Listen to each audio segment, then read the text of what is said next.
And then once he makes his way toward the tent, I'll invite you to stand with me. We get into the program, which is the national anthem, and then we will take prayer as well.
And as I said, we'll invite you all to remain standing as we go right into the national anthem.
Thank you very much. You may be seated. We invite Ms. Reynolds, who is a resident of the Forest Hills area, to come and to extend prayers for us.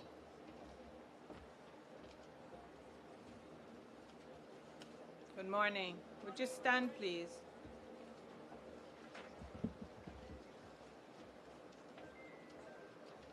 Our Heavenly Father, as we gather here today to witness this official ribbon-cutting ceremony for the Forest Hills Solar Project and also the groundbreaking for the Ferry to Rock Pond Pipeline Project, first and foremost, we acknowledge you, Lord. We are grateful for the leadership that understands the needs of the people, and one such need is a good, safe, and efficient water supply system. We thank you, Lord, for our Prime Minister, the Honorable Dr. Andrew Holness, Honorable Matthew Samuda in the Ministry of Economic Growth and Job Creation, our Member of Parliament, Mr. Dwayne Smith, MP Anthony Hilton, MP Juliet Cuthbert-Flynn, the executive and staff of the National Water Commission and its partners, without which these projects would not be possible. We thank you, Lord, for all the specially invited guests today. We thank you for every person present to witness this event. I pray that throughout the length and breadth of this nation, we will see many more similar projects come on stream, for indeed, water is life. Grant our leaders wisdom and foresight, because we know that all wisdom comes from you. I pray a blessing upon this ceremony. I pray also for the safety of the equipment and the facility. We commit our leaders and the people of this great nation to you, O Lord. O thou great Jehovah. These things I pray in Jesus' name. Amen. Thank you, Ms. Reynolds. And we say amen one more time. I want to just say it is good to see all of you who are gathered with me to this groundbreaking for the Ferry to Rock Pond Pipeline Project, as well as the ribbon cutting for the solar project here at the Forest Hills Relift facility. I am extremely pleased that you have given your support and you've deemed this of interest to come and participate with us. And so we are looking forward to a nice little time as we quickly move through this ceremony. Let me at this time to bring the official welcome and opening remarks, the Acting Vice President of Operations for the National Water Commission, Mr. Herman Fagan. Please make him welcome.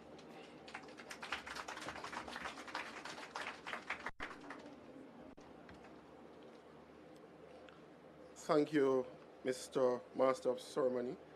Good morning, everyone. Not because it's a little bit warm, you know. Can sound better than that. Good morning, everyone. Good morning. I like the version 2. Dr. the Most Honorable Andrew Holness, Prime Minister of Jamaica, the Honorable Matthew Samuda, Minister without portfolio in the Ministry of Economic Growth and Job Creation, the Honorable Juliet Cuthbert-Flynn, Member of Parliament, St. Andrew, West Rural, Honorable Anthony Hilton, Member of Parliament, St. Andrew Western, Honorable Dwayne Smith, Member of Parliament, St. Andrew Northwestern, Ms. Valerie Reynolds from Forest Gardens, representatives of the Ministry of Economic Growth and Job Creation, members of the JCF, representatives of the Social Development Commission, distinguished partners, community members, colleagues, and members of the media. It is both a privilege and a pleasure to welcome you today as we highlight two major initiatives being executed by the National Water Commission, the Ferry to Rock Pond Pipeline Project and the recently completed Forest Hill Solar PV installation. These projects form part of the NWC's continued effort to expand access, improve reliability, and ensure the sustainability of our water services across the island. We know the value of the investment. A lot of residents have put in their homes, and reliable water supply adds to the comfort, peace of mind that you seek after a long day at work. In fact, Minister, I want to pause to thank our customers for their continued support and patience as we deliver a more resilient water sector for Jamaica. So let me begin with the Ferry to Rock Pond pipeline project. This is a transformational infrastructure investment valued at in excess of $1 billion. Of this amount, $476 million is dedicated to pipeline works, while $505 million covers mechanical and electrical upgrades, including the construction of 2 relief stations and the installation of 2 50,000-gallon storage tanks. This project is set to directly benefit over 26,000 residents across several communities in Western St. Andrew, to include Red Hills, Belvedere, Rock Pond, Cypress Hall, Mosquito Valley, Plantation Heights, Brentwood, Stanmore, Tom Kringle, and Stirring Castle, many of whom have faced persistent water supply challenges, especially with the growing population that exists. The works include installation of over 7.2 kilometers of 12 inches ductile iron pipe, supported by the construction of new pumping infrastructure and the rehabilitation of our ferry compound. This will supplement the existing forest health systems, which will improve service reliability and reduce pressure on the Forest Hills deep well while enhancing overall customer satisfaction. Ladies and gentlemen, it gets even better. At the same time, we are extremely proud to report the completion of another groundbreaking initiative, the Forest Hills Solar PV project, commissioned on April 16, 2025. This project involved the installation of 350 kW grid-tied solar photovoltaic system designed to supplement the facility's energy needs and reduce our reliance on the national electricity grid. This modern system, consisting of 763 solar panels and 4 inverters, is expected to generate approximately 440,000 kilowatt hours of clean energy annually. That translates into an estimated $20 million in annual savings and a reduction of over 300 metric tons of carbon dioxide emissions each year, advancing our sustainability agenda and supporting Jamaica's national climate goals. The $81.5 million investment not only contributes to lower operating costs of approximately 20%, but also reinforces NWC's commitment to environmental responsibility and long-term energy resilience. And we are not stopping there. Following the success of Forest Hill, we are moving forward with additional initiatives, including a similar system at Leaders Avenue in Montego Bay, a 100 kilowatt installation at Hamilton Gardens in St. Catherine, and a Pioneer 12.5 MW floating solar PV system at Mona. These projects align with the national objectives for clean energy integration and demonstrate the NWC's leadership in utility-scale renewable energy adoption. So as we build our physical infrastructure to deliver water for life, we are happy that you have joined us today to witness how the NWC is also re-engineering our operations to serve you more efficiently, sustainably, and reliably today and into the future. Ladies and gentlemen, thank you very much.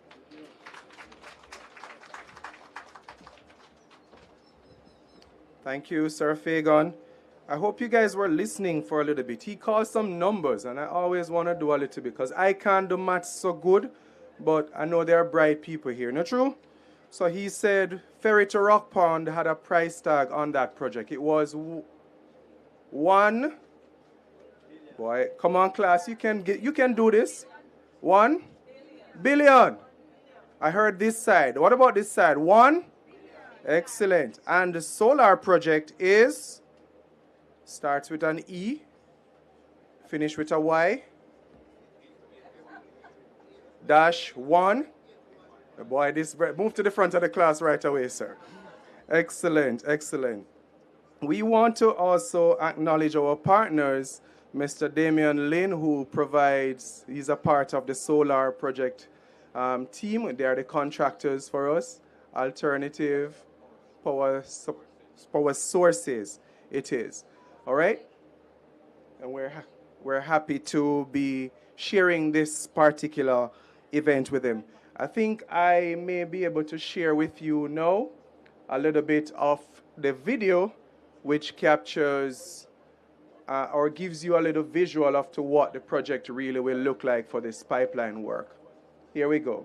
Sir, slowly. Residents of sections of St. Andrew, get ready to enjoy the flow of improved water supply as work is set to begin on the Ferry to Rock Pond pipeline project. We have listened to your concerns about the level of service in parts of Red Hills, Plantation Heights, Stirling Castle, Tom Kringle, and the Cypress Hall. And now, it's time for action. So currently, the Forest Hill system is served by the Forest Hill Deep Well, which supplies about approximately 1 million imperial gallons to the Forest Hill system through a series of lift stations up to the Stirling Castle tank. Now, the service area currently includes Plantation Heights, Forest Hill, Kirkland, Brentwood, Lees Flat, Cypress Hall, and Upper Red Hills. The project has two components. One aspect focuses on pipeline works. The price tag, $476 million. The other phase involves installation of mechanical and electrical equipment at a cost of $505 million. The new pipeline will be laid along this path, the Belvedere to Ferry Road. It will be connected to this existing pipeline. This new system will entail two main components, which is the laying of approximately 7.2 kilometers of the 300-millimeter pipeline, commencing at the NWC's existing ferry compound, traversing along the Belvedere to Ferry Main Road, and terminating at the Rock Pond tank. The second component involves the construction of two pump stations, one at the NWC's existing ferry pump station and the other in the vicinity of Belvedere and Tom Kringle. Now, these lift stations will have two duty and standby pumps, and then each will have a supporting 50,000 gallon storage tank. After the project is completed, the NWC will have expanded its customer base to accommodate more customers in the Red Hills area and its environs. When this new system is introduced, customers within the service area will experience a more reliable and dependable water supply service. Also, we expect that the introduction of new water within the area will spur development. Upon completion of the project, we'll be able to extend the service from the overall Forest Hill system north to areas that would have been without of water or haven't received any service from the NWC. Based on the introduction of this new water into the service area, it is anticipated that NWC will be able to extend its supply to Upper Red Hills to include Cooper's Hill. So, it's great news for you, our valued customers, as there will be improved service levels and operational reliability, improved quality of life for the residents in the designated Red Hills area, improved customer satisfaction by enhancing the level of service with a more consistent and reliable supply.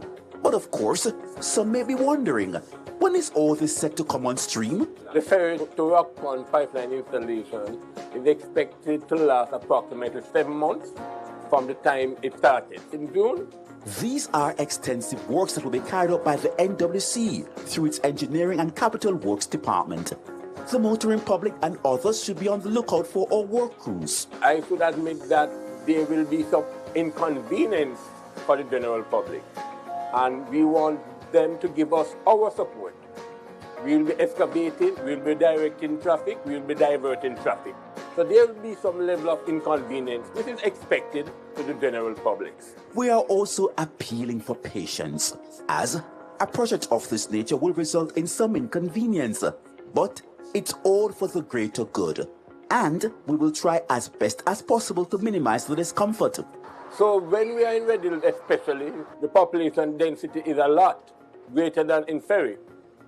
People will be stopped and asked to wait until they are released through so they can continue on their merry way. I am appealing to the residents to give me your support. This is for your benefit. This is for your good. This is development. And at the end of the day, everybody will have water and they won't be complaining for the lack of water. So here again, we are appealing. We will be dialoguing with you people. We are begging you, and please, don't be abusive to the workers. And thank you. Several residents are already looking forward to enjoying the benefits. Sometimes the water gone like for 2 or 3 days. Sometimes it come back, the pressure is very low because everybody wants to use it at once. So if you are going as NWC improve that, that will be good for the community. I feel well elated about that because we have been having water issues a long time, and it's so good to see that NWC has came out here and is improving our water system for us. Yeah, we feel good for that one because water pressure is very, very low. And if you live on the hill, you really can't get water because the pressure now should go up on the hills. If it's in a case where the water is flowing properly at the correct PSI and everything, it will work perfectly fine if the road isn't damaged. PSI have to do the pressure. Well, that's very good for the improvement because sometimes when the pressure comes into the pipe, we have a lot of water running on the road. You understand? Sometimes the water very low, and the next time we get our water low for all 3-4 days. And the next time the water pressure come up. Right? It don't so bad like one time. It improved, but the improvement will be more better. Yeah, man, we feel good. That's the water supply I got regularized now. So we got better water, and also we have iron now. The NWC, an entity under the Ministry of Economic Growth and Job Creation (MEGJC), will continue to upgrade and modernize our infrastructure because we are committed to serving you in so many ways. There we have it. So now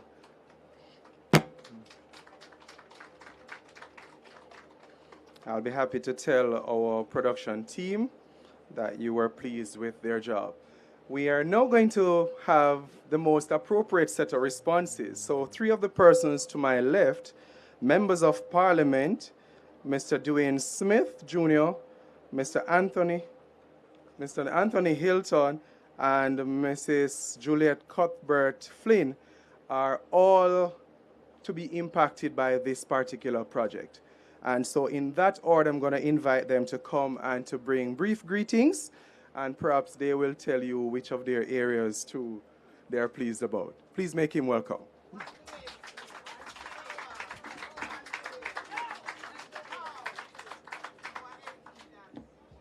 Morning, everybody.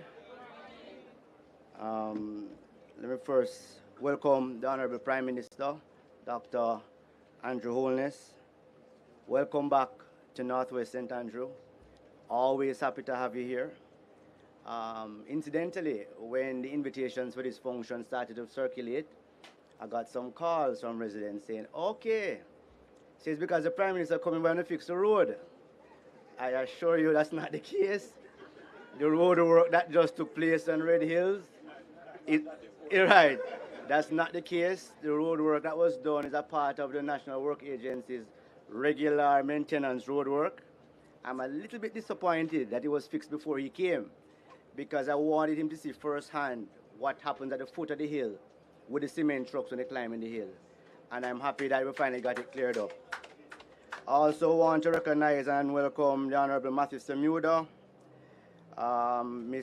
my favorite constituency neighbor, Honorable Juliet Cuthbert Flynn, and my other neighbor, the Honorable Mr. Hilton. Mr. Hilton and I don't always agree, but we are always very courteous and respectful to each other. Ladies and gentlemen, I stand before you this morning as an extremely happy Member of Parliament. Extremely happy Member of Parliament.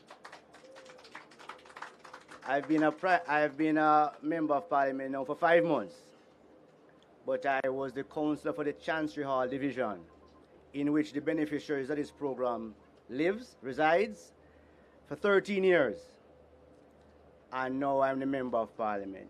So I can tell you for at least 13 years, every community meeting that I have attended, citizen association meeting, every meeting I've had in the Red Hills communities, the #1 agenda item has always been about water. Some of those meetings get very, very, you know what I mean? Very, very. A matter of fact, I've had to call Minister Samuda more than once for information, and he has also made himself available to attend some of these meetings to explain to the residents the real problem and what the solutions are. Now, Minister Samuda, at the last meeting he came, he explained to the residents of Elmwood Terrace, right here, about this program. And one resident I remember saying, oh, that's a pipe dream. No, it's not a pipe dream. The pipes are now actually going to be laid from Ferry all the way to Rock Pond. In the project brief that I read, though, Delano, also, Delano, I want to thank you. Delano is possibly one of the most efficient employees of the National Water Commission. Very accessible and extremely patient, because when I get the calls and I get the cussing, I relay them directly to Delano. He gets the calls and he gets the cussing.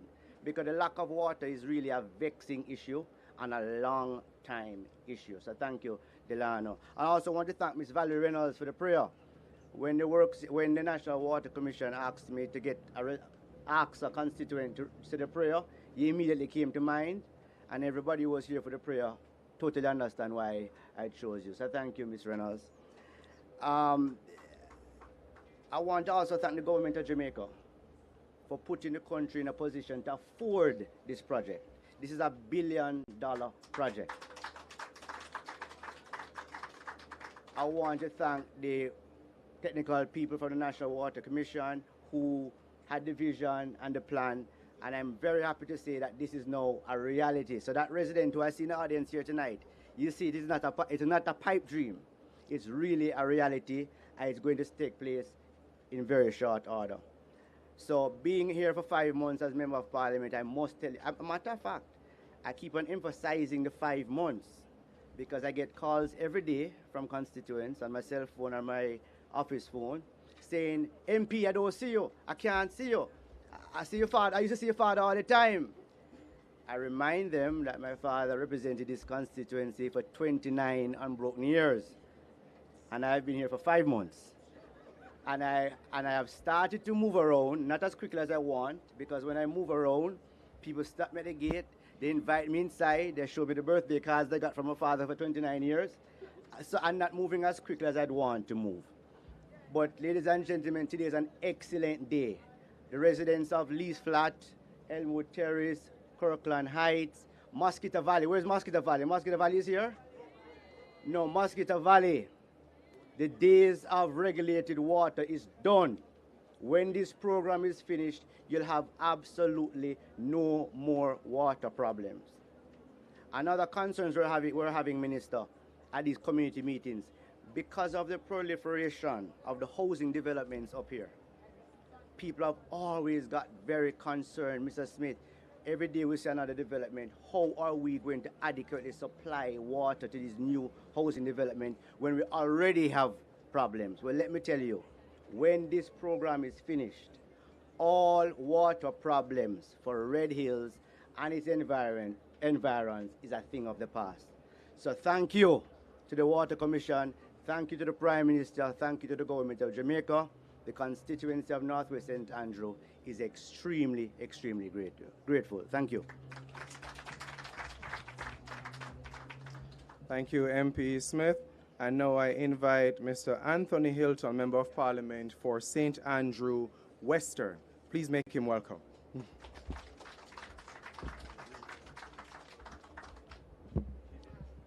Thank you, Mr. Master of Ceremonies. Most Honorable Prime Minister,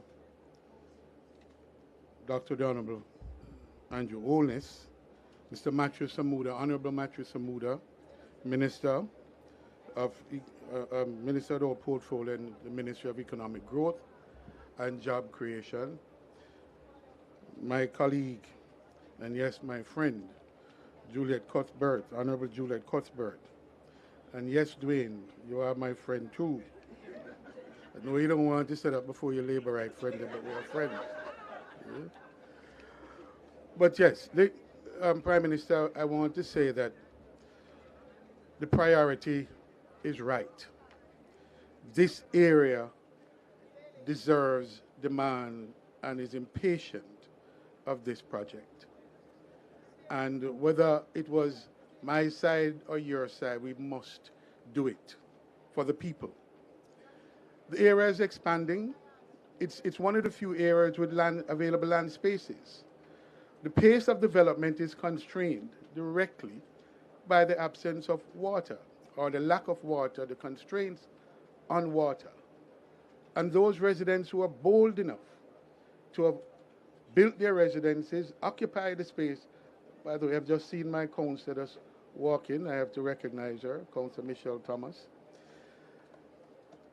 Those persons who have braved, those brave souls who have started their construction and have been living in the area, some of them for as many as 30-odd years, they are today very, very relieved. And so this is not a day on which anyone can disagree about anything.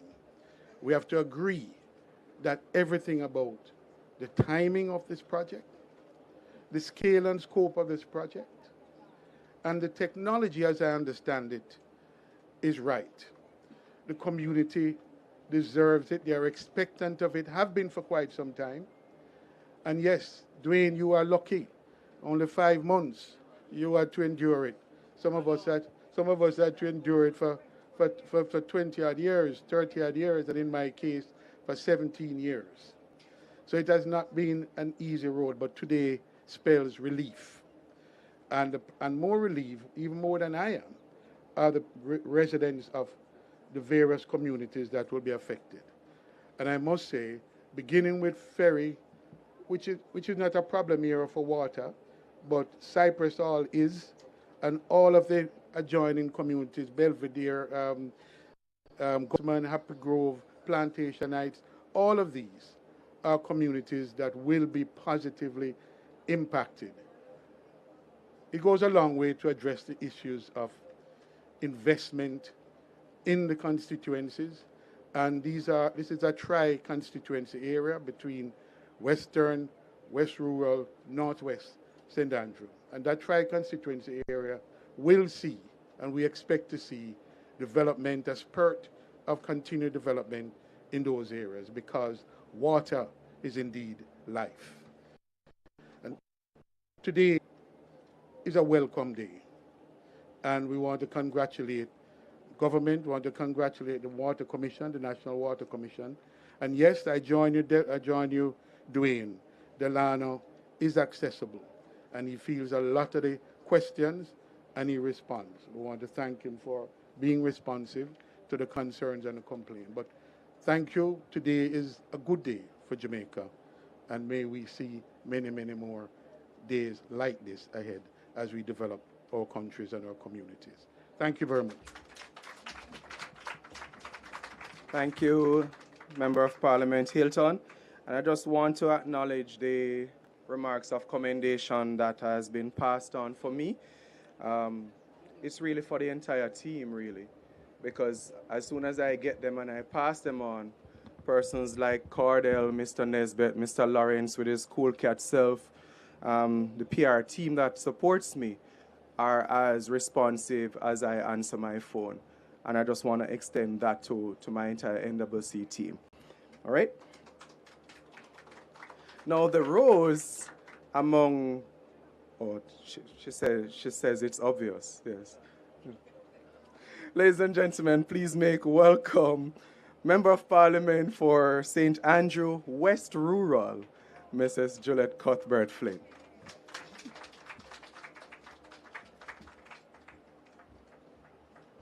Good morning, everyone.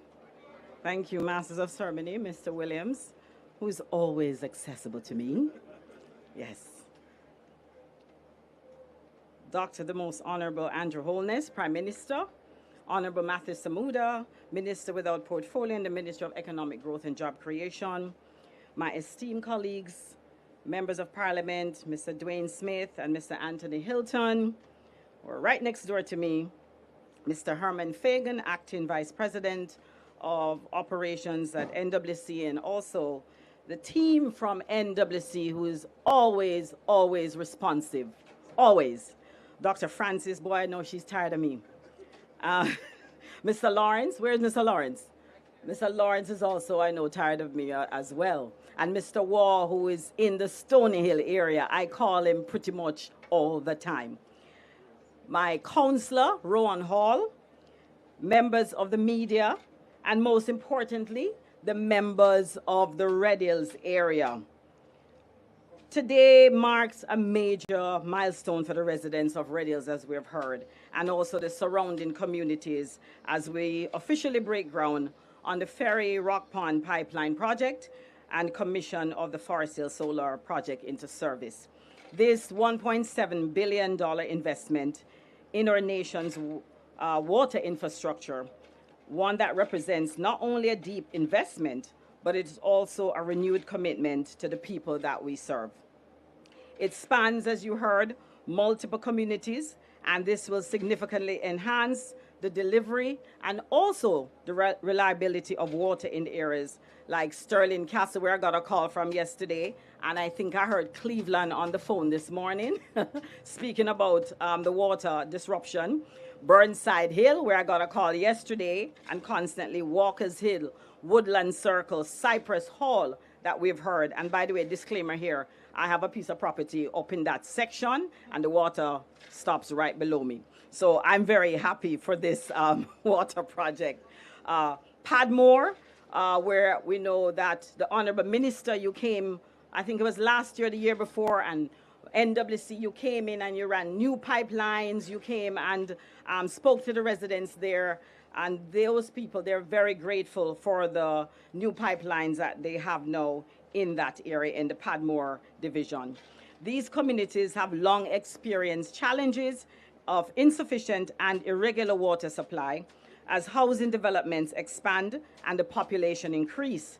The strain that we have now on the existing system has become more evident. This administration, under the leadership of our Prime Minister, has heard those concerns and has taken decisive action. This project, alongside other key national initiatives such as the Rio Cobra system, demonstrates that we are committed to building a stronger, more reliable water infrastructure right across Jamaica. This Ferry to Rock Pond project forms part of a wider thrust to modernize and also to expand Jamaica's water infrastructure. It will involve, as we heard before, the installation and upgrading of major pipelines across the corridor, ensuring that everywhere in Red Hills is properly served. We are also aware that this process may cause temporary disruption, and we ask for understanding and the people here of Red Hills, your corporation. The long-term benefit, I'm sure, will outweigh all of the inconvenience that you will face. And so we're asking for patience. We also take this opportunity to encourage residents who are unregularized community members to begin the process of formalizing those connections. As we improve infrastructure, inclusivity remains a top priority. And so in addition to this, Forest Hills Solar Project represents a forward-thinking approach. By incorporating solar technology, we're improving operational efficiency and also reducing energy costs, allowing more funds to be reinvested in service delivery. Let me express my sincere gratitude to the National Water Commission, the Ministry of Economic Growth and Job Creation, and all the project partners. We heard the partners before, the solar partners, for their commitment to delivering this transformative project. And finally, to the residents, I want to thank you for your continued trust your engagement, and also your patience when you call upon me and all the other MPs when they're called upon, and including NWC. Today is definitely a testament to what is possible when the government responds and communities come together in pursuit of progress. This is more than just pipes and panels. It is about progress. Thank you so much. Thank you, Member of Parliament. And then now we will just break the flow a little bit. We'll have, as your program says, an item. And I am pleased to tell you Mrs. Shanae Bartley will be coming to give us a selection. Please make her welcome. Good morning, everyone. Isn't it a great day to be alive? And we just take this time to pause and just to recognize that it's all because of the goodness of God. Do you agree with me with that today? Good. Let's go.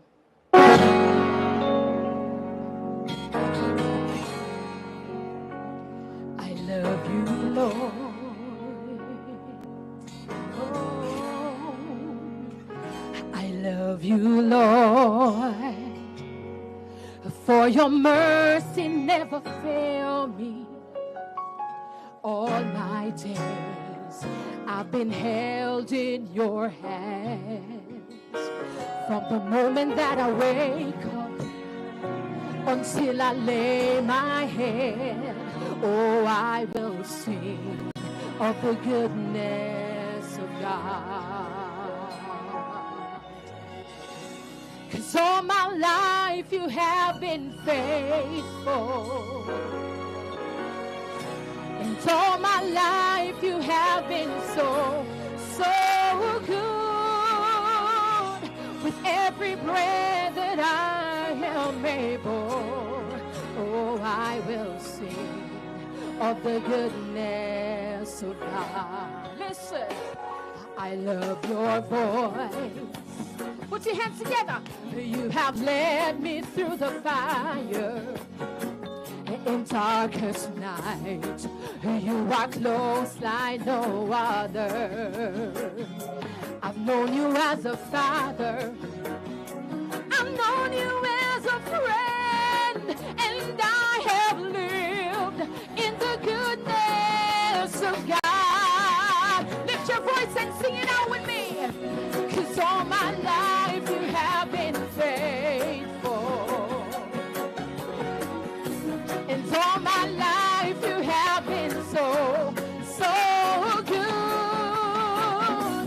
With every breath that I am able, oh, I will sing of the goodness of God. Come on, lift your voice and sing this part. Your goodness is running after.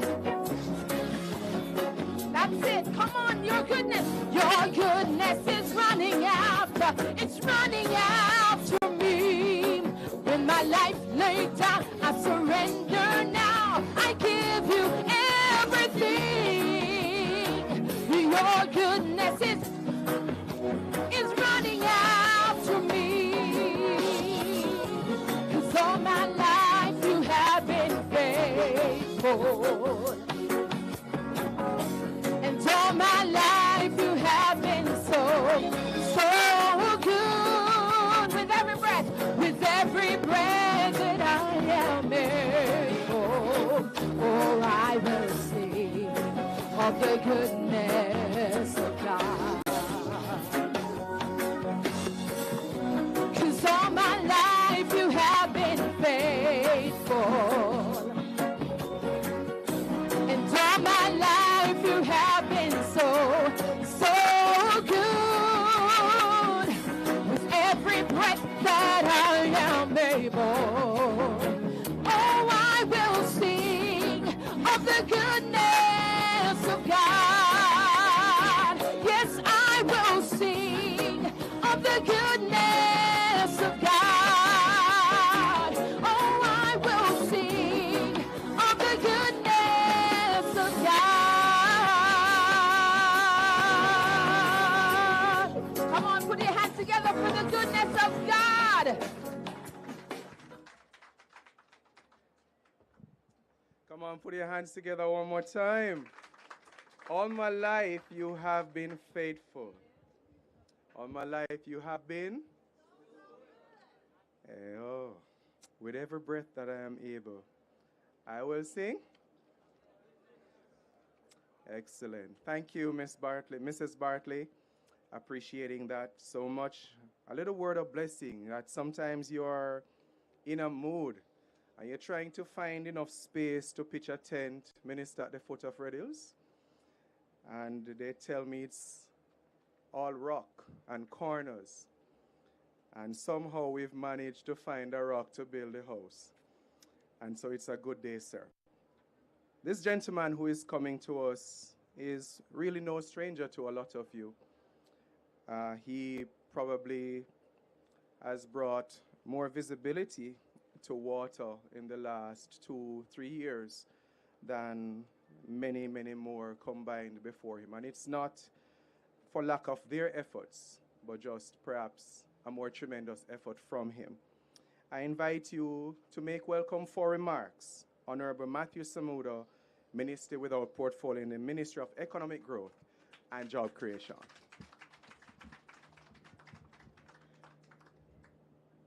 Thank you, Mr. Master of Ceremonies, for your kind welcome. I will also join with colleague MPs. Yes, Prime Minister, I'm still getting used to saying that, but colleague MPs in saying, yes, you indeed are very responsive. And Mr. Fagan, Acting Vice President, I concur and I thank Delano and his team.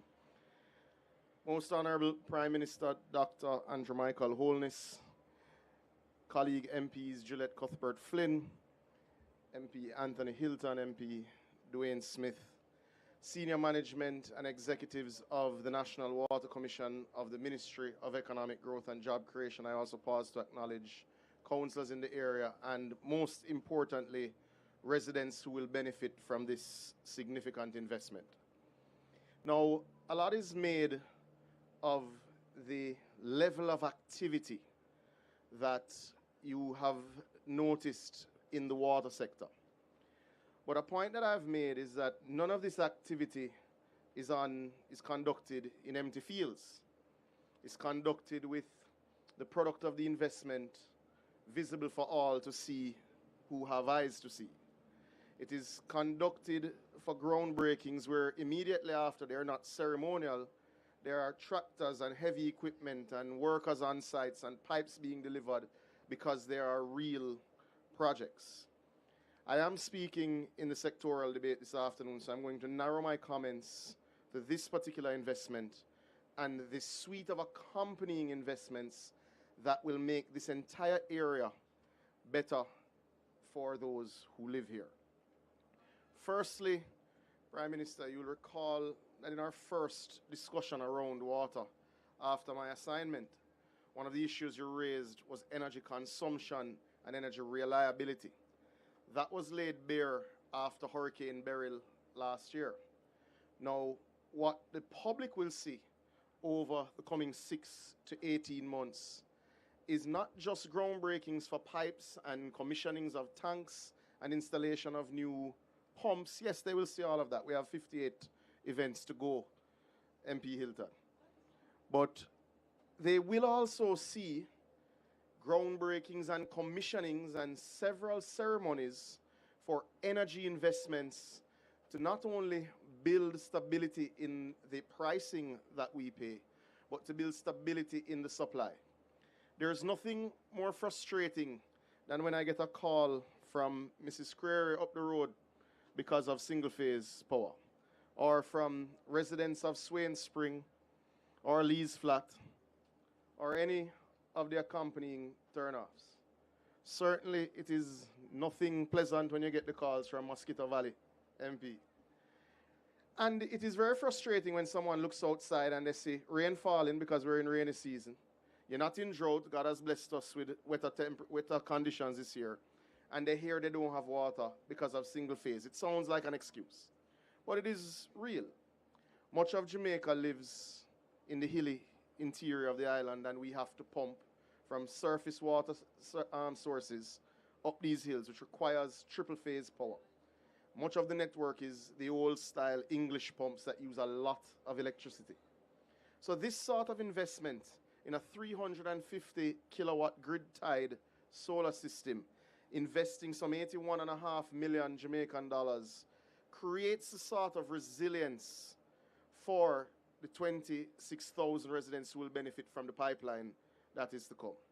And why I started the energy side is that persons need to understand that the water sector has a number of components that come together for you to have water in your pipe. The first is a good source or positive rainfall that we are able to catch. The second is the ability to extract and process. The third is storage. The fourth is our ability to distribute, whether through gravity feed systems or through electric pumping and good pipes. And then the final step is you having actual pipes in your home to receive the water. And of course, the final step, the Water Commission will never let me leave without it, is you actually paying the bill so that we're able to continue to invest for others.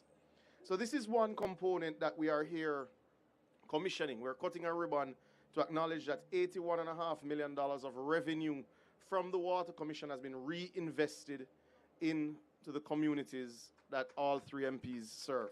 And I think that is a point that needs to be acknowledged. You'll notice, Prime Minister, that we're starting to keep events now with 2-3 things happening at one time. It's because your office staff is a little frustrated with the number of requests they're getting from our office. But it is because we have to be efficient with use of time. As I mentioned, we're tracking some 58 events between commissionings, groundbreakings, and progress tours, which are incredibly important between the Water Commission, Rural Water Supply Limited, and indeed JISTV. But I want to zone in on the broader community of Red Hills and environs. This is not a singular standalone investment, Patria. Many will recall the droughts of 2022 and 2023, where the eastern side of the island was disproportionately affected. It was amongst the driest Februaries we've ever had.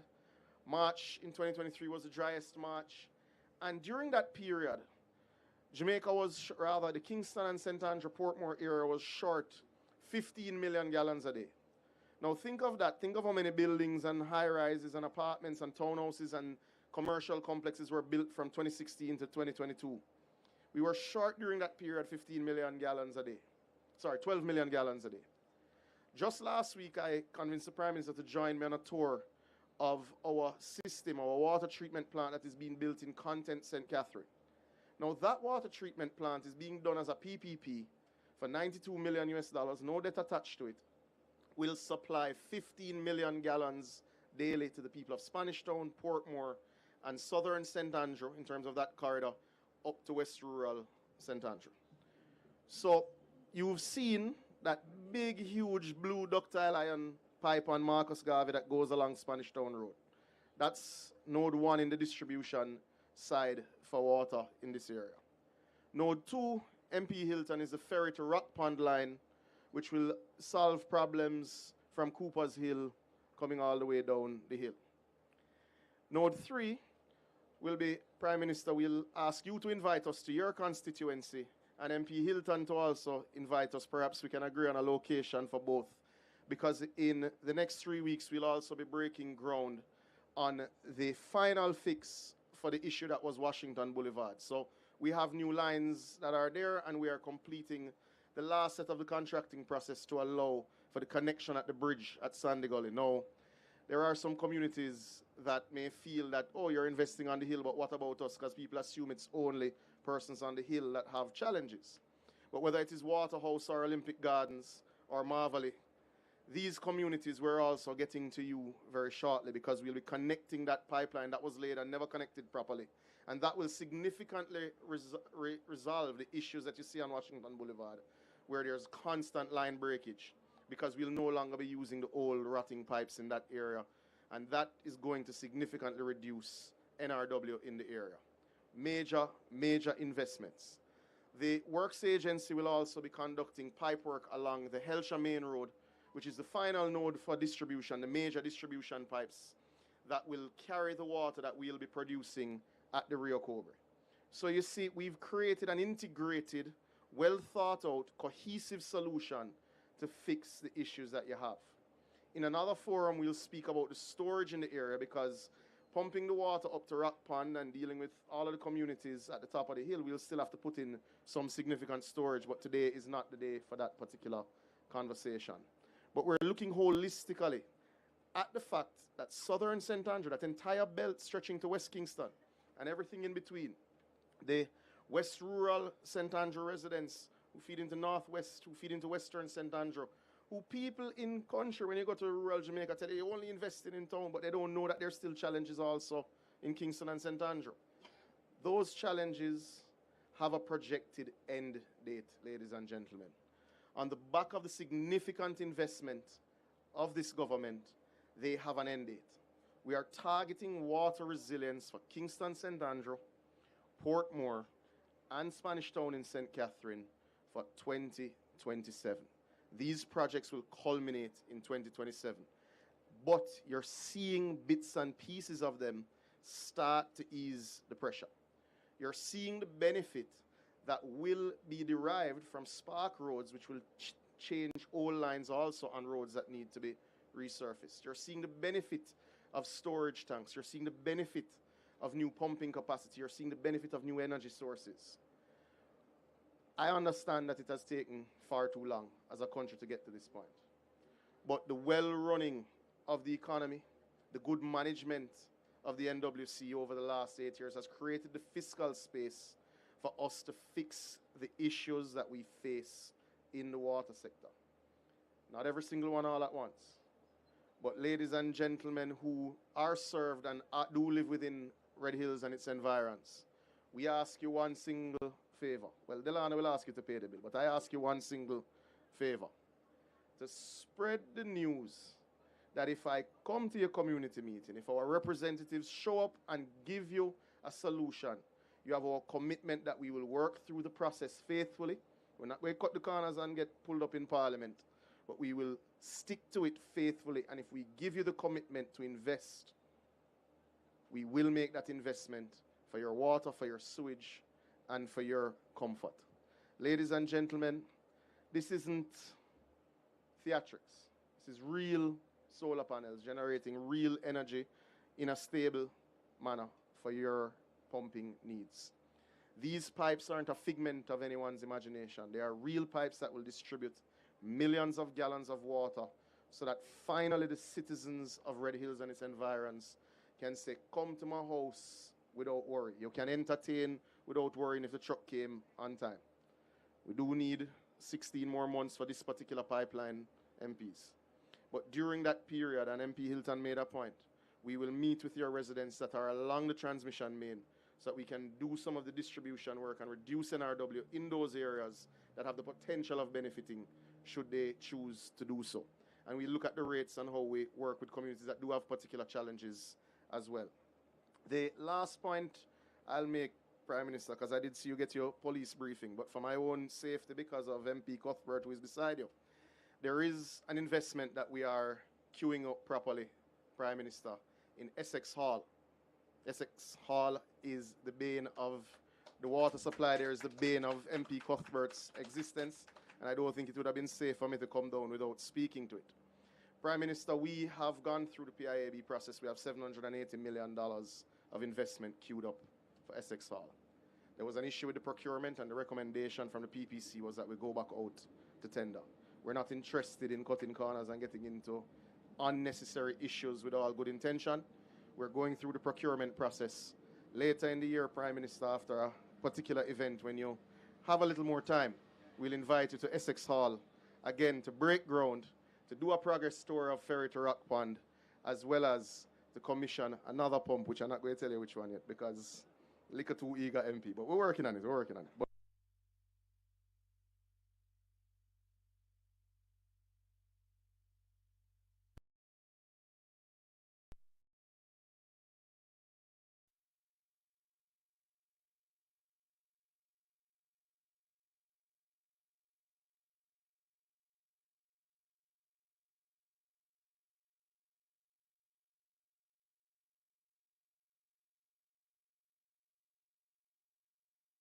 Thank you, Minister Samudo.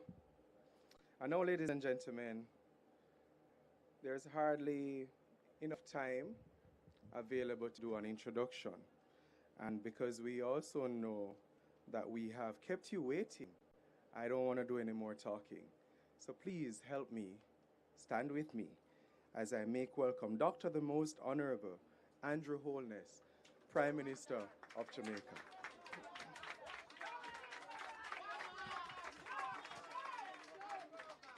Thank you very much. Thank you very much. We have been in ceremony for a little while, so I'm going to be very quick. Allow me to acknowledge all the officials who are here, ministers of government, members of parliament, councillors, executives of the NWC, and all the wonderful people of this community. This project is long in coming. I, maybe about 4 years ago, had occasion to interact with several citizens in the community. And their greatest complaint was about water. They did complain bitterly about roads, but their greatest complaint, to the point where I had second thoughts about my own safety, was about water. And for many of the residents, it reached a point of frustration that they could not understand how they could have been given permission to build, and many of them would have built lovely facilities, lovely houses, how they would have created a wonderful community, and they do not have access, a reliable access, to this basic commodity of water. And as I listened to the complaints, I came to the conclusion that the residents had passed the level of being patient with government, which whoever is the government. There was an impatience now, because in today's world and in their outlook on life, their expectations, when they see other countries having these facilities which they just consider to be basic, why can't we have basic water? I did attempt to go into a thorough explanation, but they were not having it. And to be truthful, you know, that's not their job. Right? Their job, as Minister pointed out, is to pay the water bill and pay their taxes. And government is just to provide the water. What can be so difficult about that? And, you know, let's face it, that's just how it should be. That's the reality. The citizens want government that performs. And that is what has, more than anything else, I mean, there are other issues too, but that is more than anything else that has led to the kind of decline in public support for government. And I'm not talking about political party or partisanship, but just how people feel that their government is effective. The inability of government to provide the basic services that, when you compare with other countries, particularly our peer group countries, they seem to be doing it better. They seem to have gotten it right. So I left that meeting with a very good understanding that the only way to restore faith in government is to actually provide the water.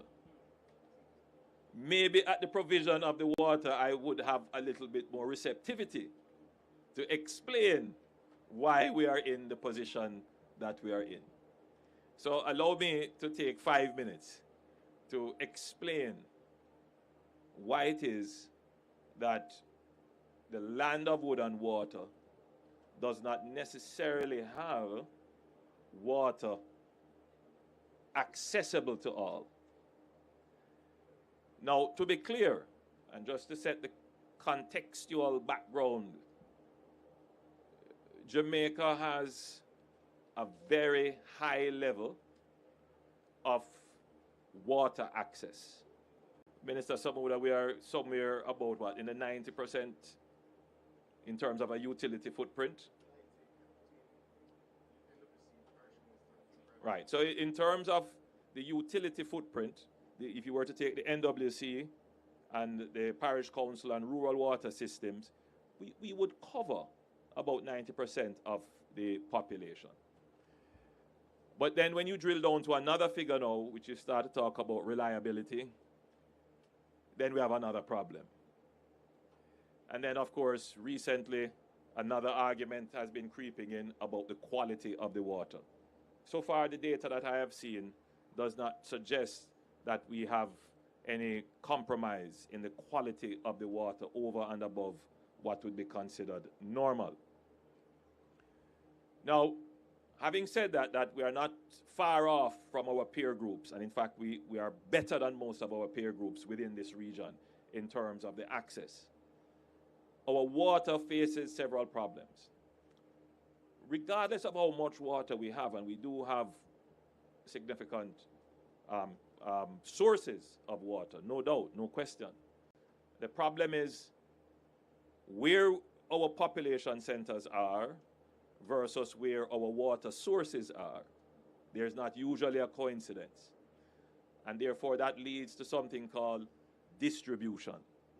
So we have to invest heavily in distribution systems for water, meaning we have to move the water from where the source is to where the people live. It's further compounded, not just by that geography, but by the geography of terrain. Jamaica is very hilly. We have a mountainous spine running through the country.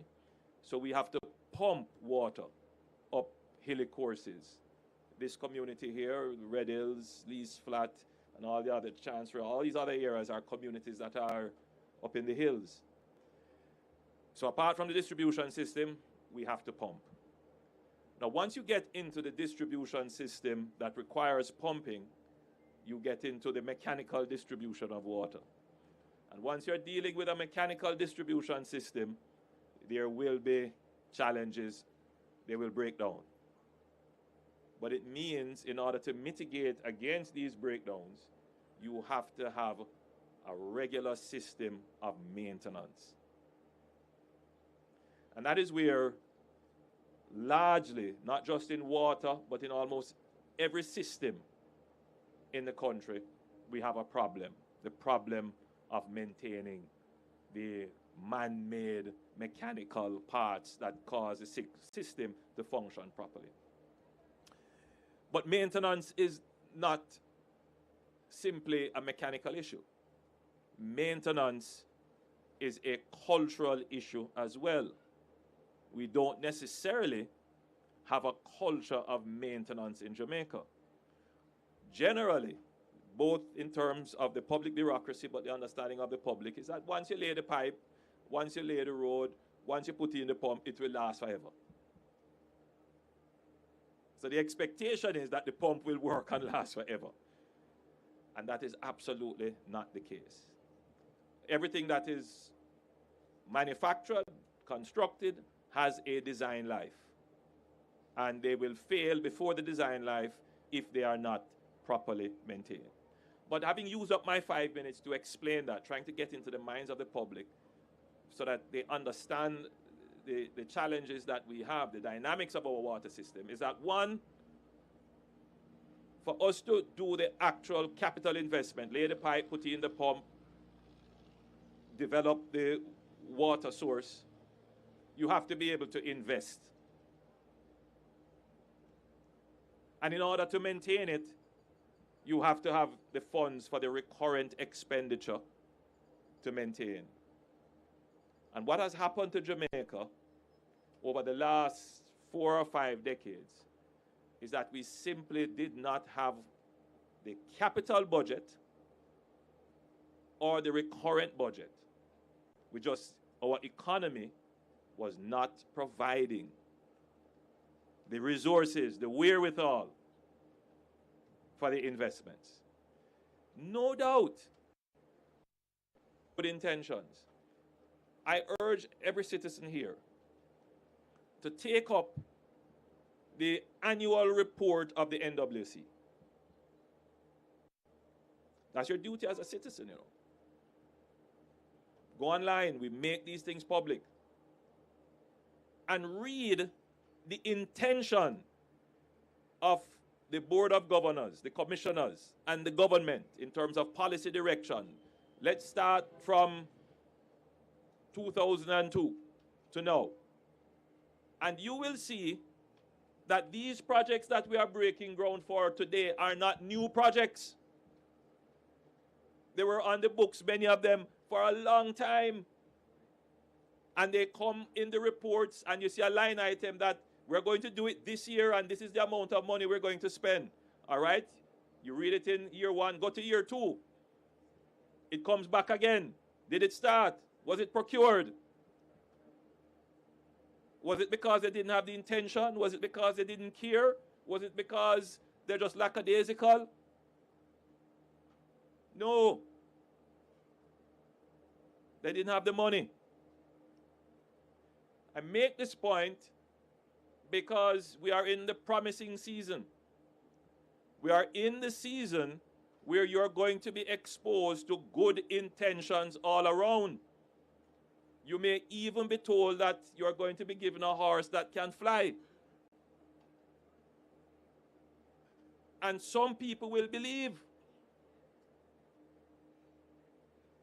I go to great lengths to make this point. That it doesn't matter what you are promised. You have to look at the track record of delivery, number 1. And number 2, does the promiser, the man with the good intent, does he have the wherewithal to deliver? I use that word, and it might sound like a big word, it's an old-time word, but it is the appropriate word. Do you have the actual ability to bring the resources together and use those resources to meet your intent? And that is what you have to consider as citizens who are soon to become electors. Will the government that you elect have the wherewithal to deliver projects like these? So we have, Minister Samuda points out, that we have 58 such projects like we are doing today, for which we are going to break ground for every single one of them, because we have to make the people of Jamaica see and understand that for the 9 years that you have elected this government, we have demonstrated the wherewithal to be able to deliver not just the projects that we originated, but the projects that were promised by previous administrations. This administration has been delivering them. And, you know, I recently had to contemplate, I was drafting a speech that I want to make, and I'll make it shortly. I won't make it here, but I had to contemplate saying to people, we need to have a positive outlook, and we need to have faith. And, you know, there's a biblical definition of faith that I'm certain that all of you here know, right? Who can tell me that one now? It is the substance of things hoped for and the evidence of things not seen. But if you look at that, you know, biblical definition, it is, I come here and I'm saying we're breaking ground and we're handing over and we're showing you the solar panels that are in place. Have faith. Because the ultimate objective is to say to the other communities that are looking on at what we are doing here, to say, have faith. But in front of you, why I can say that without feeling as if I'm making you a promise that is empty, is that this is what every other community that doesn't have water is hoping for. But in front of you is the evidence of the delivery of what you hope for. So we are going to be doing just that in our ceremonies that we are going to do when we are breaking ground, commissioning, or handing over. Because it is important that the rest of Jamaica who is not benefiting from this can have faith that the government that they have elected and will re-elect will deliver for them. It is important because in today's world, you find that you are confronted as a citizen with information that is absolutely negative, of which there is no evidence to support it. Pure rumor and lies. And how does a government confront that? We confront it by giving people hope of the things they desire and show them the evidence as to how it can be achieved. That is what this administration is doing. We will not join them in the gutter of lies. We will not join them in deceiving the people. We are the first government in the history of Jamaica, uncontestable, I dare anyone to, uncontestable, to have the record of achievements that we have had and will continue to have. We can campaign on achievements.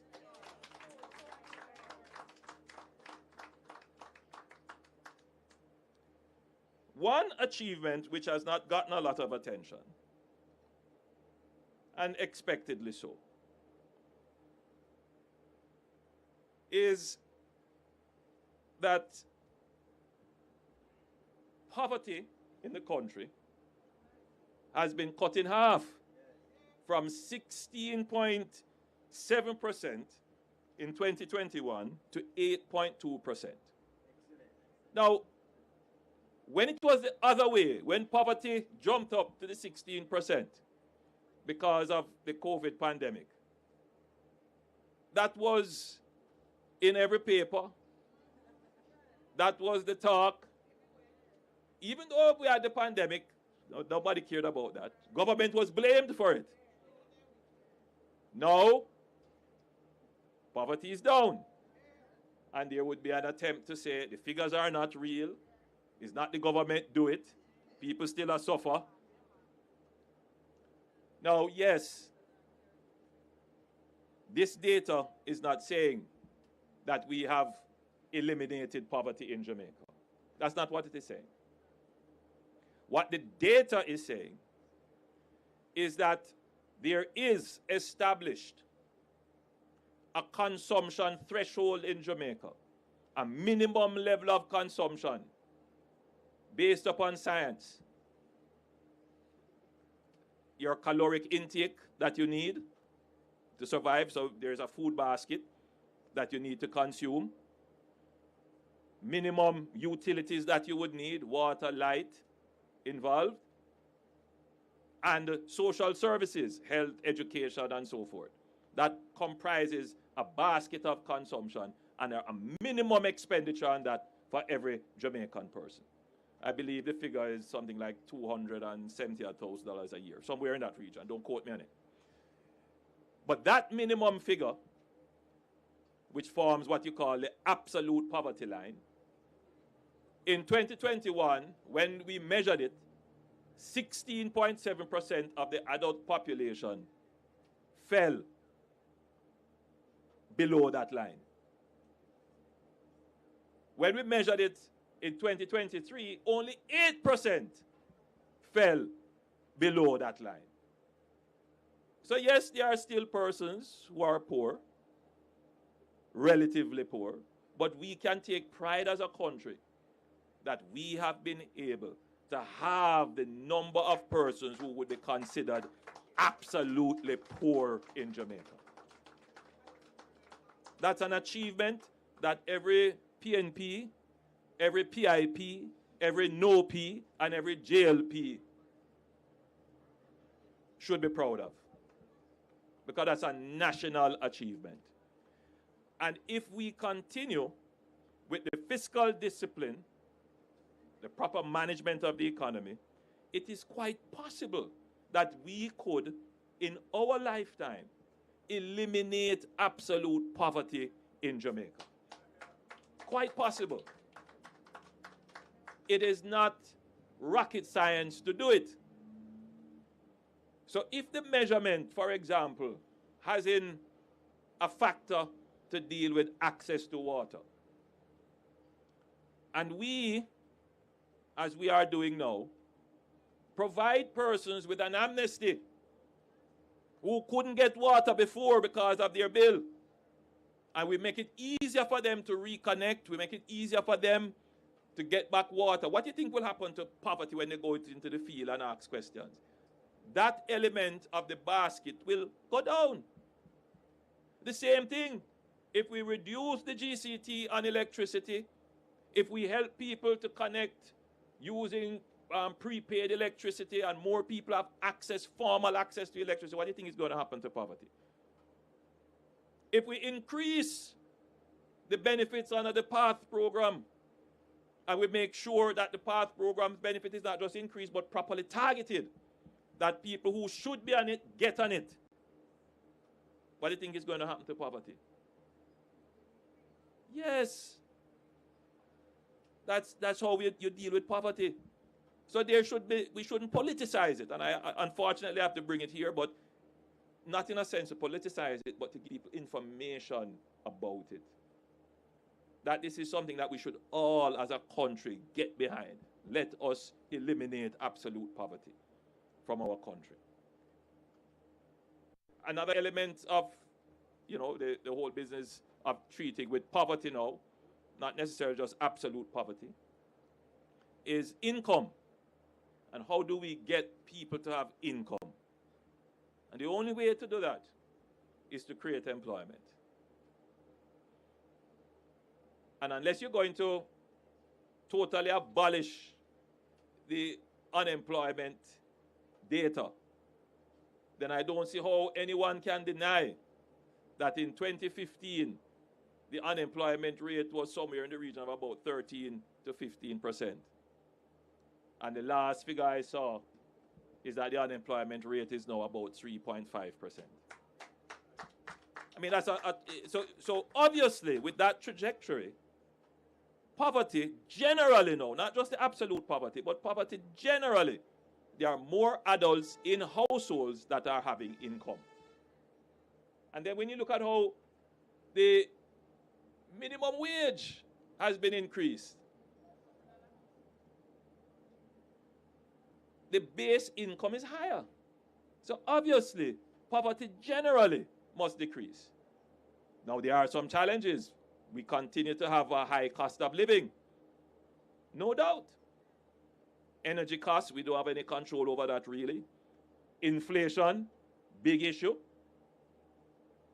And recently, I saw a prominent businessman being very critical of the Bank of Jamaica. And I just quickly say here that the Bank of Jamaica operates an independent monetary policy. We pass laws to ensure that the Bank of Jamaica is independent. And the Bank of Jamaica's mandate is to control inflation. And there is a reason why the mandate is to control inflation. There are those who will say, abandon the control of inflation so that we can have growth. I wonder if you see that trade-off and look at who is speaking. Who does inflation affect the most? It affects the poor, fixed income, single mother, or father. You know what? Family. Yes, inflation is the bane, the destruction of everybody. So I don't know whose interest he's talking about. The interest we are protecting is the interest of the average Jamaican who will feel the pinch if we don't manage inflation properly. And that is why inflation targeting is the mandate of the bank. And that is why we have managed to keep inflation within that target range of 4 to 6%. Now, there is a certain level of inflation that gives growth, that you need it, and that's the target we have set, 4 to 6%. Now, there is a view in some people's minds that the only way to get growth is you have to deal with the interest rates. It's very important. We don't question that. But the equation of growth has several variables in it. The cost of capital is one, which then works out to a trade-off in our situation because of foreign exchange issues with inflation. But the real way to get growth and control inflation is to increase productivity. And for more than 4 decades, the country has avoided this conversation about productivity.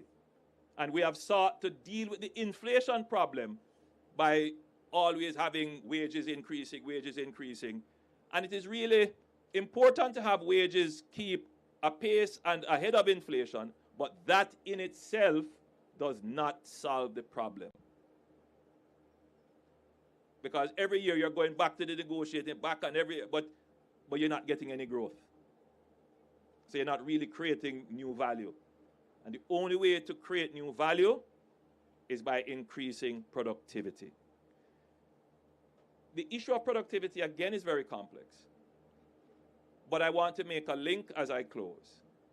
The people in this community who were complaining about their water and getting frustrated with government were effectively saying, you're not giving me any water, how can I be productive? That is the essence of it, you know. How can I be productive if I have to be redirecting my time to get water? And so the investment that we are making here today is about creating the infrastructure that will make our people more productive. So if we bring water to your homes, if we give you proper roads, if we make your electricity more reliable, it is not just good for citizens, it's also good for business. And that is why we have this massive program of investing in infrastructure, particularly infrastructure like water, roads, bridges. Very important. So I hope I've been able to make some connections with you this morning. And I hope that you are a little bit more receptive now that the water is on its way.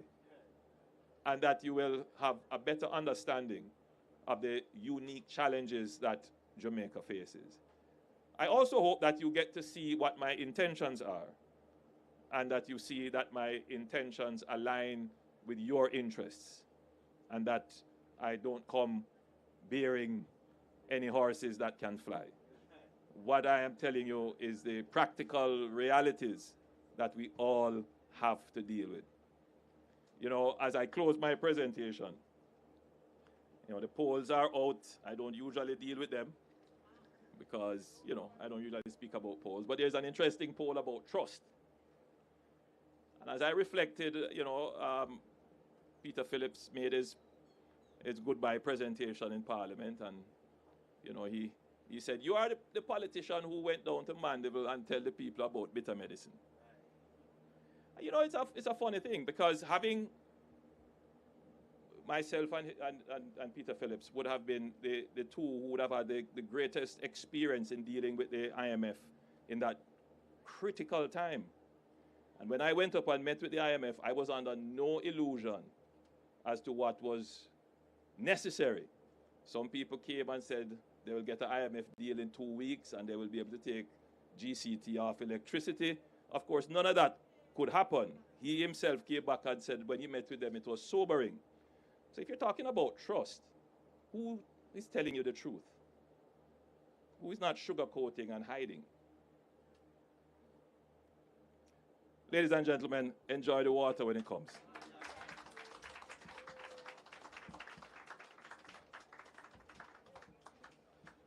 Thank you, Prime Minister, for your discourse with us, sir. I took a few notes, and if you'd permit me, sir, you talked about income and poverty. You also touched a little bit on the power of the amnesty that is now in its 5th month and is slated to go in straight up to the weekend, which is this Saturday. We're encouraging persons to make the most of that. And then you talked about access to water and the importance that it has on our daily lives, what that investment means for daily lives and the investment in development. And so I'll leave with this quote, which is from the United Nations, and it says, water is critical for sustainable development, including environmental integrity and the alleviation of poverty and hunger, and it is indispensable for human health and well-being. It's not me say it. I'm not at the point yet where they quote me. It's from the United Nations. Ladies and gentlemen, it has indeed been a good one so far. And so we move now to what will be the ceremonial groundbreaking. So we go behind this tent for that, and then we will go across to the solar panels for a little tour as well. I want to thank PM Holness, Minister Samuda, all 3 members of Parliament who are here.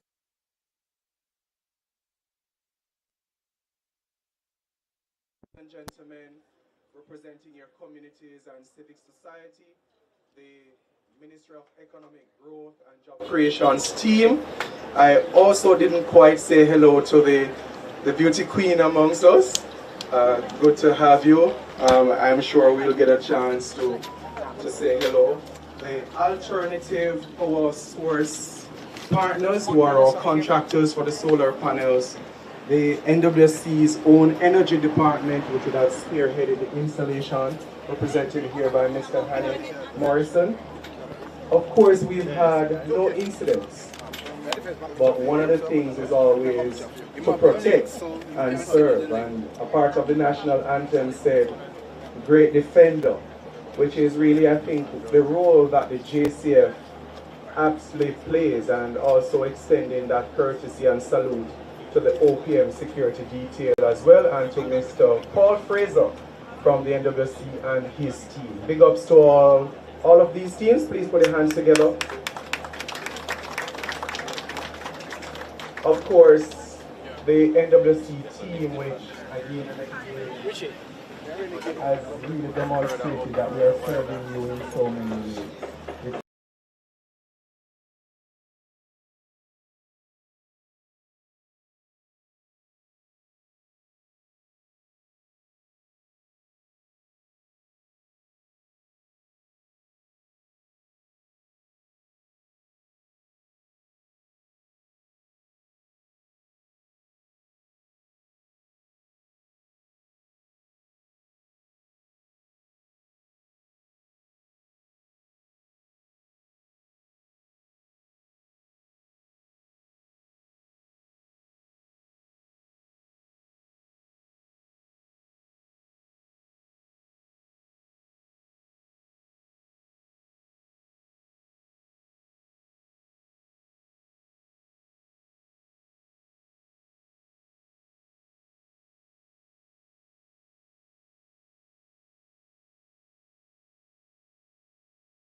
We don't need nobody in the background.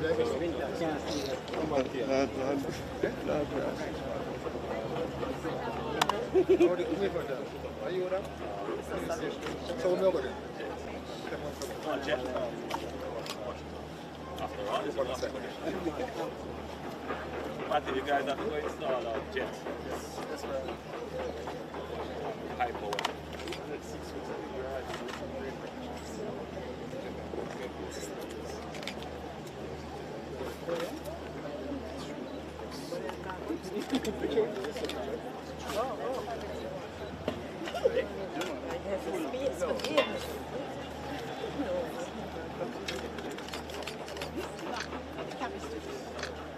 Watch me in my heels.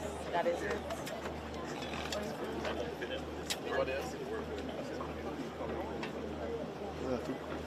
Okay.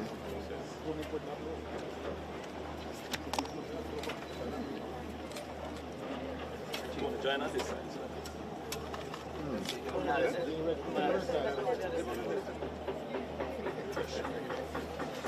You have to take the shot, Laura. No, stay there. I'm coming up, you know.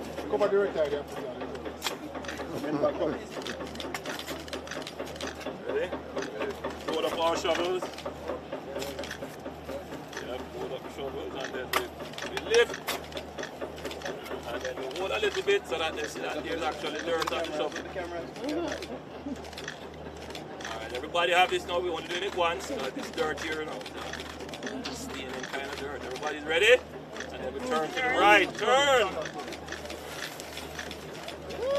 Alright. When this getting you closer. Thank you, everyone. Yeah, ribbon cutting. You want to keep on it, the best? I'm in here.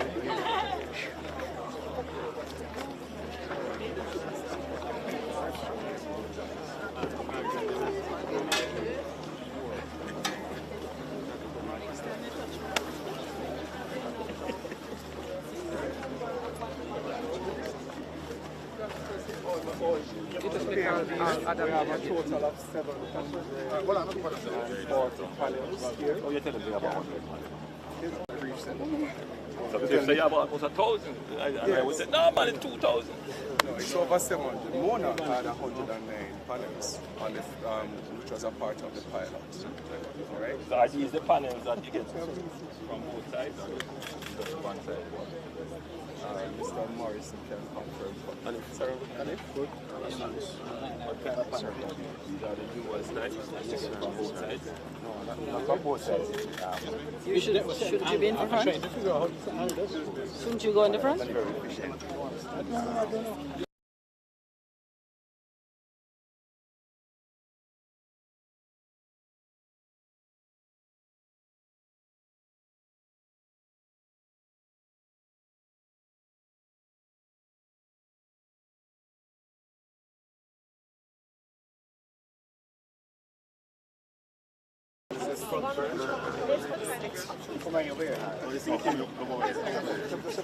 Just the ribbon. Oh, you go over that side.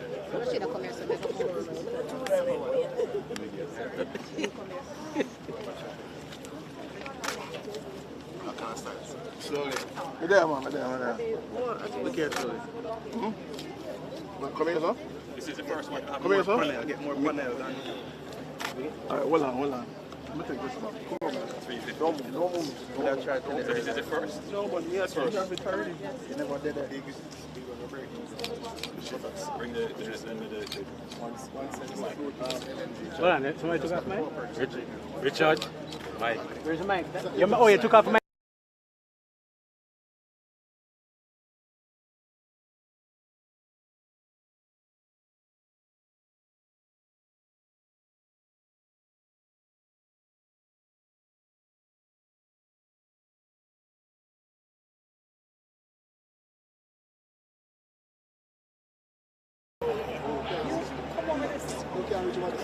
Where's my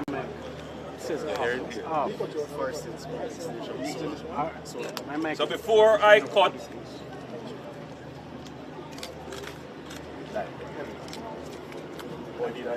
Yes. First. But not dropping down. Wait, I'm gonna have so much need for. Mine has earned it, bro. You hear my dad? In my beach, going down. So before I cut the ribbon on the Forest Hills pumping station solar plant, solar park, let me say that the NWC is the largest customer for the JPS. Yes, it costs quite a bit to get water to your homes because of the heavy use of electricity. But the equipment itself requires special configuration from the JPS. They are usually double phase and triple phase configurations. So they do draw quite a bit of electricity to operate. Now, the NWC is trying to achieve internal efficiencies in its operations. That is actually a way to moderate costs to you. So investments like these, investments in solar power, will help to reduce the NWC's operating costs and moderate costs passed on to you. But I'm using this as well to point out that hydroelectricity is also a possibility for Jamaica, though it is not in a state and stage where it could be considered commercially substantial. But as we move towards having 50% of our electricity generated from renewables, we must also consider hydroelectricity. So we are making massive investments in solar, we are making investments in wind, we need to now start to consider investments in hydro, in geothermal, we need to explore all the renewables. They may not, at the moment, appear viable, but we need to start to investigate them. 20, 30 years ago, putting up these solar panels weren't considered viable. But what has happened since? The technology has changed. So these solar panels are now quite efficient and affordable. So Jamaica is putting itself in a position, Tony, to be able to take advantage of the advance in technology in all areas of renewable. And I'm happy to say that the NWC is leading the way in that regard. And I am now going to officially cut the ribbon. All right. Good stuff. All right.